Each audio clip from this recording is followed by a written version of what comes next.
الحمد لله رب العالمين والصلاة والسلام على رسوله الكريم وعلى آله وأصحابه أجمعين وعلى كل من تبعهم بإحسان إلى يوم الدين. أما بعد، فأعوذ بالله من الشيطان الرجيم. بسم الله الرحمن الرحيم. وما خلقت الجن والإنس إلا ليعبدون. صدق اللہ العظیم.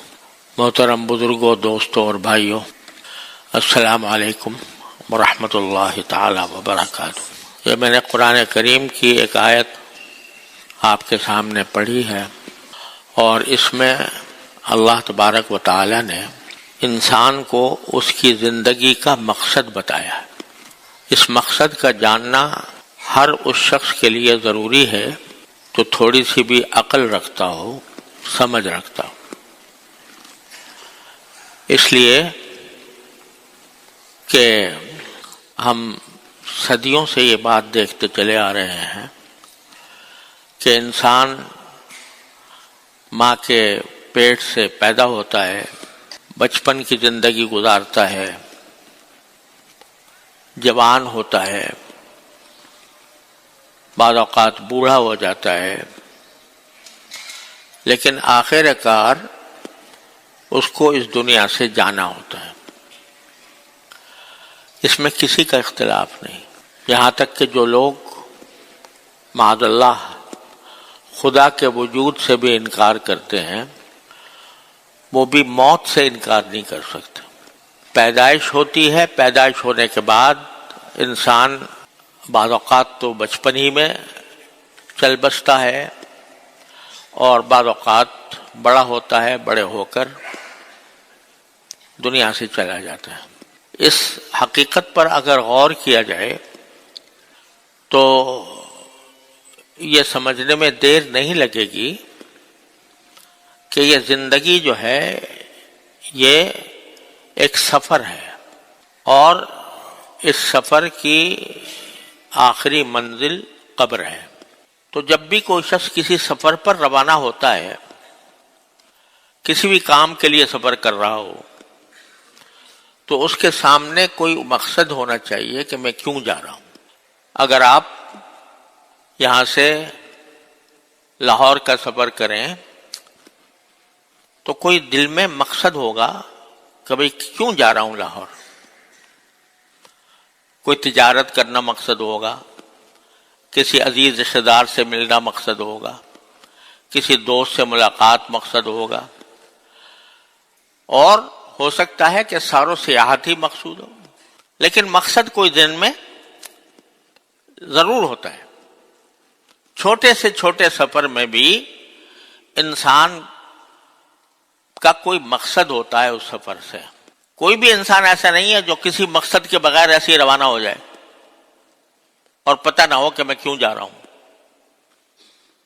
اور میری منزل جو ہے وہ کیا ہے اور کس مقصد کے لیے میں اس منزل تک پہنچنا چاہتا ہوں.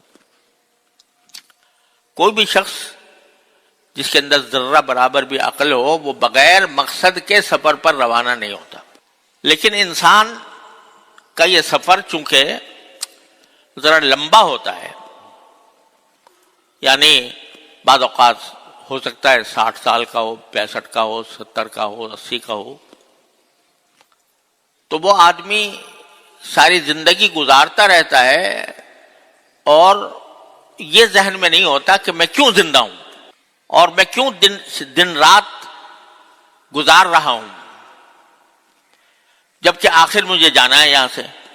تو کوئی آدمی، اکثر و بیشتر ہم لوگ جب پیدا ہونے کے بعد یہاں کی رنگینیاں دیکھتے ہیں، یہاں کے ضروریات دیکھتے ہیں، یہاں کے مزے دیکھتے ہیں، تو یہ بھول جاتے ہیں کہ ہم کیوں پیدا ہوئے تھے. اور یہ سفر ہمارا یقیناً ختم ہونے والا ہے کسی نہ کسی وقت.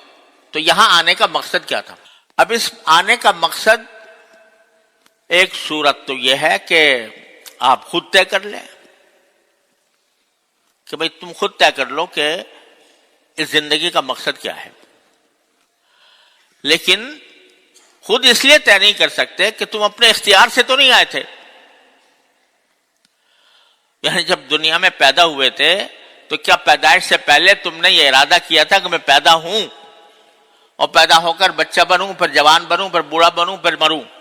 یہاں پیدا ہونے سے پہلے تو کوئی آپ کے مقصد تصور کرنے کا سوال ہی پیدا نہیں ہوتا۔ پیدا ہونے کے بعد اگر آپ کوئی خود اپنی طرف سے کوئی مقصد طے کریں تو ایسا ہے جیسے بے ارادہ چل پڑے، اور جب ہوش آیا تو اس وقت کوئی بات طے کر لی، حالانکہ مقصد تو کسی بھی فعل کا اس وقت کیا جاتا ہے جب ابھی وہ فعل کا آغاز ہو رہا ہو، اس سے بھی پہلے۔ اس لیے انسان کا تو کام ہے نہیں کہ وہ اپنے زندگی کے اس سفر کا مقصد طے کرے، کیونکہ زندہ ہونا اور دنیا میں آنا انسان کے اختیار میں سے نہیں ہوا، یہ کسی پیدا کرنے والے نے اس کو پیدا کیا ہے۔ تو اب وہ پیدا کرنے والا ہی صحیح بتا سکتا ہے کہ میں نے کیوں پیدا کیا، لہذا اس کے سوا کوئی چارہ نہیں ہے کہ بندہ یہ پہلے اللہ تعالی سے پوچھے کہ یا اللہ آپ نے مجھے اس دنیا میں بھیجا، اتنا لمبا سفر میں طے کروں گا، بچپن بھی گزاروں گا، جوانی بھی گزاروں گا، بڑھاپے بھی گزاروں گا، تو میرے اس دنیا میں آنے کا مقصد کیا ہے؟ تو قرآن کریم نے اس ایک آیت میں وہ مقصد بتا دیا۔ اللہ تبارک و تعالی جس کے بارے میں ہر مذہب کا انسان یہ مانتا ہے کہ پیدا کرنے والا وہ ہے، چاہے وہ مسلمان ہو، عیسائی ہو، یہودی ہو، ہندو ہو، اس سے کوئی انکار نہیں کر سکتا کہ انسان کو پیدا کرنے والا اللہ ہے۔ تو اللہ تبارک و تعالی بندے کو بتا رہے ہیں کہ میں نے تم کو کیوں پیدا کیا، دنیا میں کیوں بھیجا۔ وہ اس آیت کریمہ میں اللہ تعالی نے بتایا، اس کا ترجمہ یہ ہے کہ میں نے انسانوں کو اور جنات کو، کیونکہ جنات بھی اللہ تعالی کی پیدا کیے ہوئے ہیں، ان کا الگ جہان ہے، تو جنات کو اور انسانوں کو میں نے صرف ایک کام کے لیے پیدا کیا، ان کی زندگی کا مقصد صرف ایک ہے، اور وہ کیا ہے کہ وہ میری عبادت کریں۔ وَمَا خَلَقْتُ الْجِنَّ وَالْإِنسَ إِلَّا لِيَعْبُدُونَ، میں نے جنات اور انسانوں کو نہیں پیدا کیا مگر اس کام کے لیے کہ وہ میری عبادت کریں، اس کے لیے پیدا کیا۔ اور آگے اللہ تعالیٰ نے یہ بھی فرما دیا وَمَا أُرِيدُ مِنْهُم مِّن رِزْقٍ وَمَا أُرِيدُ أَن يُطْعِمُونَ، میں نے ان کو اس لیے تو نہیں پیدا کیا کہ وہ میرے واسطے رزق کما کے لائیں اور مجھے کھلائیں، کیونکہ ان اللہ هو الرزاق ذو القوۃ المتین، رزق دینے والا تو صرف اللہ ہی ہے۔ لہذا پیدا کرنے کا مقصد یہ بتایا کہ جب انسان ہو یا جن ہو، جب دنیا میں پیدا ہو، دنیا میں آئے، تو وہ زندگی میری بندگی میں گزارے، میری عبادت میں گزارے، یہ مقصد بتا دیا اللہ تعالیٰ نے۔ لیکن اس مقصد کو سمجھنے کے لیے یہ جاننا ضروری ہے کہ عبادت جو فرمایا کہ میری عبادت کریں، عبادت کا کیا مطلب ہے؟ عبادت عربی زبان کا لفظ ہے، جب اس کا ترجمہ عام طور سے کیا جاتا ہے تو وہ فارسی میں اس کو پرستش کہہ دیتے ہیں، ہندی میں اسے پوجا کہہ دیتے ہیں، اور انگریزی میں اس کو ورشپ کہہ دیتے ہیں۔ لیکن قرآن کریم نے جو عبادت کا لفظ استعمال کیا ہے وہ صرف پوجا، پرستش اور ورشپ کے لیے نہیں ہے، بلکہ ایک عام لفظ ہے۔ عام لفظ ہونے کے معنی یہ ہے کہ اس میں بے شک پوجا کا مفہوم بھی داخل ہے، لیکن اس کا عام مفہوم ہے اطاعت، بندگی۔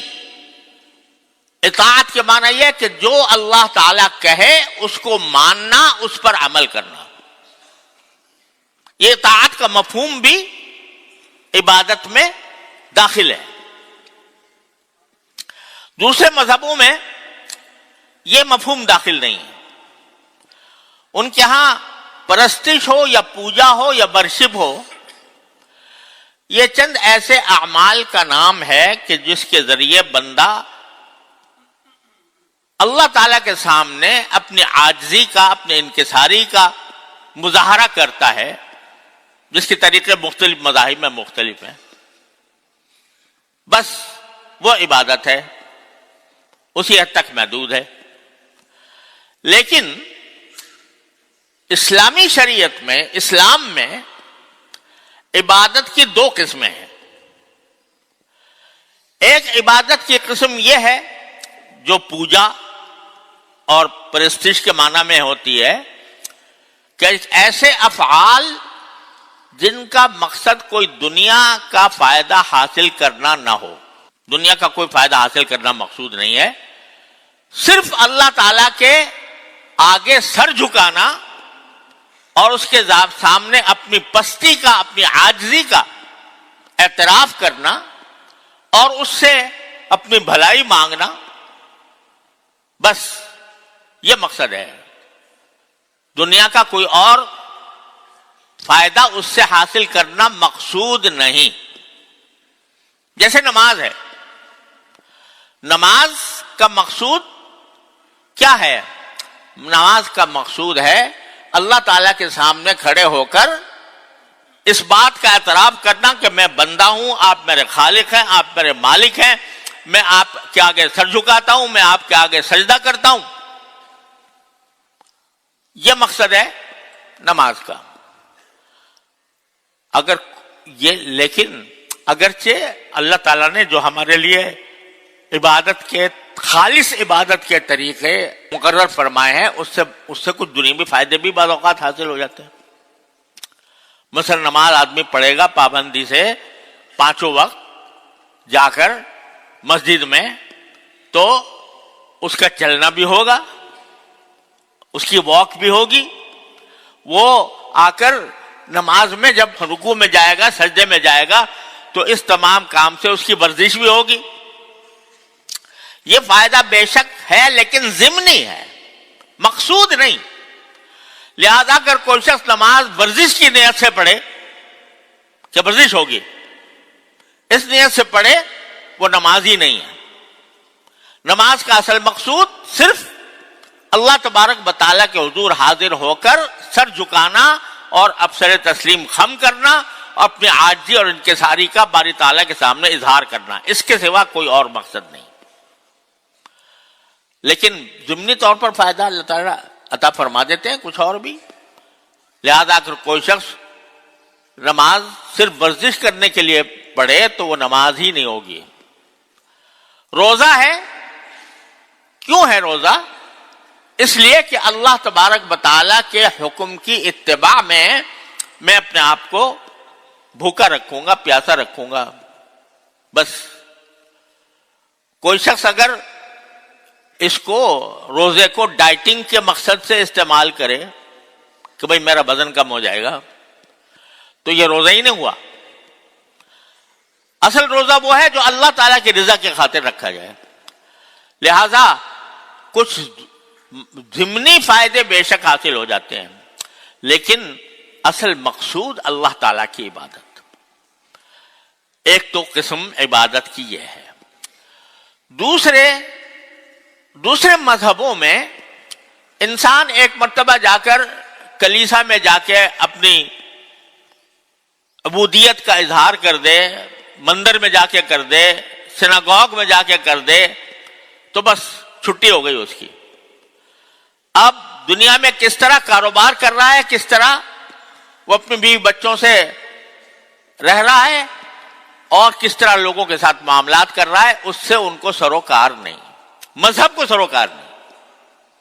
اخلاقی کچھ ہدایات ہیں بے شک، لیکن کون سا معاملہ جائز ہے، کون سا ناجائز ہے، کون سا حلال ہے، کون سا حرام ہے، اس سے ان کو کوئی خاص سروکار نہیں ہے. معمولی کچھ تعلیمات ہیں، اس کے علاوہ کچھ نہیں. لیکن اسلام نے بندے کو جب دنیا میں بھیجا تو ایک تو عبادت، یہ والی عبادت جو ہم یہاں مسجد میں ادا کرتے ہیں، اس کے لیے بھیجا، اور دوسرے اس لیے بھیجا کہ یہاں سے نکلنے کے بعد، مسجد سے نکلنے کے بعد تم چاہے کسی بھی زندگی کے شعبے میں چلے جاؤ، وہاں تم پر کچھ احکام لاگو ہوں گے۔ تم سود نہیں کھا سکتے، تم شراب نہیں پی سکتے، تم سور نہیں کھا سکتے، تم زنا نہیں کر سکتے، تم جھوٹ نہیں بول سکتے، تم غیبت نہیں کر سکتے، تم کسی پر ناجائز الزام نہیں لگا سکتے، تم حکومت اگر تمہارے ہاتھ میں آئے تو حکومت کو اللہ کے حکم کے تحت چلانا ہوگا۔ یہ سارے احکام جو زندگی کے ہر شعبے سے متعلق ہیں، ان تمام شعبوں میں اللہ تبارک و تعالیٰ کے حکم کی اطاعت کے معنی تابع داری، کہ ہر لمحے پر آدمی جو کام کر رہا ہو یہ بات اس کو معلوم بھی ہونی چاہیے اور اس پر عمل بھی ہونا چاہیے کہ میرا کوئی کام اللہ کے حکم کے خلاف نہ ہو۔ اگر کوئی شخص یہ اس نیت سے تجارت کرے گا کہ میں اللہ کے حکم کی اطاعت میں تجارت کر رہا ہوں، وہ تجارت بھی عبادت بن جائے گی۔ کھانا کھائے گا اس نیت سے کھائے گا کہ اللہ تعالیٰ کی عطا ہے، میں اس کا شکر ادا کر کے کھاؤں گا، وہ کھانا بھی عبادت بن جائے گا۔ وہ آدمی اگر اپنے بیوی بچوں کے ساتھ اگر خوش طبعی کر رہا ہے تو وہ بھی اس نیت سے کہ اللہ تعالیٰ نے مجھے اس کا حکم دیا ہے اور میں نے نبی پاک صلی اللہ علیہ وسلم نے اس پر عمل فرمایا ہے، اس لیے ان کی سنت کی اتباع میں یہ کر رہا ہوں، تو وہ بھی عبادت بن جائے گی۔ لہذا اسلام میں عبادت صرف یہ رکوع و سجدے کا نام نہیں ہے، بے شک رکوع و سجدہ بہت بڑا اعلیٰ مقام ہے، لیکن زندگی کے ہر شعبے میں جو احکام ہیں اللہ تعالیٰ کے، ان کو بجا لانا، ان کی پابندی کرنا، ان کے مطابق زندگی گزارنا، یہ بھی عبادت ہے۔ اور یہ جو قرآن کریم میں بار بار فرمایا گیا کہ اذکر اللہ، اللہ کو یاد رکھو، اللہ کو یاد رکھو، اللہ کا ذکر کرو، اس کا مطلب یہی ہے کہ اگرچہ آدمی تجارت کر رہا ہے، کھیتی باڑی کر رہا ہے، ملازمت کر رہا ہے، مزدوری کر رہا ہے، لیکن اس کے دل میں یہ بات پیوست ہو کہ یہ کام میں اللہ کے حکم کے مطابق کر رہا ہوں۔ جب یہ کرے گا تو اس کا وہ مزدوری بھی عبادت بن جائے گی، اس کی ملازمت بھی عبادت بن جائے گی، اس کی تجارت بھی عبادت بن جائے گی۔ لہذا جب اللہ تعالیٰ نے یہ فرمایا کہ میں نے جنات اور انسانوں کو صرف اس لیے پیدا کیا ہے کہ میری عبادت کریں، تو عبادت میں دونوں باتیں شامل ہو گئیں کہ 5 وقت مسجد میں آ کر نماز پڑھا کرو، عورتیں ہیں تو گھر میں پڑھا کریں، اور رمضان آئے تو روزے رکھا کرو، اور اگر تمہارے پاس نصاب کے بقدر مال ہے تو زکوٰۃ ادا کرو، اور عمر میں کم از کم 1 مرتبہ صاحب استطاعت آدمی حج کرے۔ یہ تو ہیں عبادتیں جن کا مقصد سوائے اللہ تبارک و تعالیٰ کی پرستش کے کچھ اور نہیں، اور ہر آن ہر لمحے آدمی جس ماحول میں ہے، جس حال میں ہے، اس حال میں اللہ تعالیٰ کے حکم کی اطاعت کرنا یہ بھی عبادت میں داخل ہے۔ لہذا مطلب کیا نکلا کہ انسان کے اس دنیا میں آنے کا مقصد ہے اللہ تعالیٰ کو راضی کرنا، اللہ تعالیٰ کو راضی کرنا، یہ ہے اصل مقصود۔ اب وہ راضی 2 چیزوں سے ہوگا، ایک یہ کہ جو عبادتیں تمہارے ذمے فرض کی ہیں وہ ادا کرو، بروقت ادا کرو، صحیح طریقے سے ادا کرو، اور دوسرے یہ کہ زندگی کے ہر کام میں اللہ تعالیٰ کی رضا کو پیش نظر رکھو، اللہ تعالیٰ کی خوشنودی کو پیش نظر رکھو، جھوٹ نہ بولنا، کبھی غیبت نہ کرنا، کسی پر جھوٹا الزام نہ لگانا، کسی پر رشوت نہ لینا، نہ رشوت دینا نہ رشوت لینا، یہ سارے احکام عبادت ہیں۔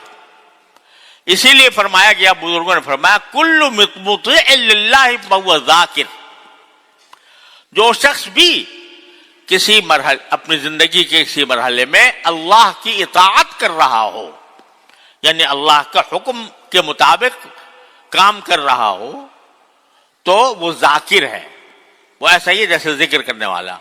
ذکر صرف اتنا نہیں ہے کہ آپ تسبیح لے کر بیٹھ گئے اور سبحان اللہ پڑھتے رہے، بے شک یہ بھی بہت اعلیٰ درجے کا ذکر ہے، لیکن ذکر یہ بھی ہے کہ اگر کسی کو آپ پریشان دیکھتے ہیں تو اس پریشانی کو رفع کرنے کے لیے کوشش کرتے ہیں، یہ بھی ذکر ہے. کوئی اگر تکلیف میں ہے، اس کی تکلیف کا مداوع کرنا چاہتے ہیں تو وہ بھی ذکر ہے، اور وہ بھی عبادت میں داخل ہے. تو اس لیے ساری زندگی کا مقصد جو نکلا اس آیت کریمہ کی روشنی میں، وہ یہ ہے کہ میں اللہ کو راضی کرنے کے لیے دنیا میں آیا ہوں. میری زندگی کا یہ سفر صرف اس لیے ہے کہ میں اللہ تعالیٰ کو راضی کروں، چاہے نمازیں پڑھ کر، چاہے روزے رکھ کر، چاہے زکوٰۃ دے کر، چاہے حج کر کے، عمرہ کر کے، اور چاہے خدمت خلق کر کے، مخلوق کی خدمت کر کے، وہ بھی اللہ تبارک و تعالیٰ کے عبادت میں داخل ہے. لہذا اس سے ہمیں ایک بہت بڑا سبق مل رہا ہے، اور وہ یہ ہے کہ ہم اپنی زندگی کے ہر شعبے میں اپنا جائزہ لیں کہ کہاں ہم اللہ کے حکم کی اطاعت کر رہے ہیں اور کہاں نہیں کر رہے. جہاں کر رہے ہیں تو مطلب یہ کہ زندگی کا مقصد حاصل ہو رہا ہے، جہاں نہیں کر رہے تو اس کا مقصد ہے کہ ہم زندگی بے مقصد گزار رہے ہیں، اس کا کوئی فائدہ نہیں. آئیں گے، مر جائیں گے، زندہ رہیں گے، کھائیں گے، پیئیں گے، سوئیں گے، جاگیں گے، اور بالآخر قبر میں پہنچ جائیں گے. اسی کو قرآن نے کہا لہاکم التکاثر حتی زرتم المقابر. لہذا یہ ہے اصل مقصود. اب اس اصل مقصود کو بعض اوقات انسان جو ہے وہ اپنے جب دنیاوی مشاغل میں گھرتا ہے تو اسی میں دن رات غلطاں پیچاں رہتا ہے، اسی کا سوچ دماغ پر طاری رہتی ہے، تو اپنا اصل مقصد بھول جاتا ہے. تو اللہ تبارک و تعالیٰ نے اپنے فضل و کرم سے ایسا انتظام فرمایا ہے کہ کچھ تھوڑے تھوڑے وقفوں سے کچھ ایسے دن، ایسی راتیں تجویز فرما دی ہیں کہ ارے بھائی کہاں بھاگے جا رہے ہو، واپس آ جاؤ، لوٹ آؤ میری عبادت کی طرف. اسی کے لیے رمضان المبارک کا ایک بڑا مہینہ اللہ تعالیٰ نے رکھا ہے، وہ انشاءاللہ آنے والا ہے، اور اس کے لیے تیاری کرنے کی ضرورت ہے. اس لیے تیاری کرنے کی تاکہ ہم اپنے زندگی کے اصل مقصد کی طرف واپس آ جائیں. تیاری کیا کریں؟ اب وقت نہیں رہا، انشاءاللہ اس کے بارے میں اللہ نے زندگی دی تو اگلے جمعہ میں کچھ عرض کروں گا. وآخر دعوانا الحمدللہ رب العالمین.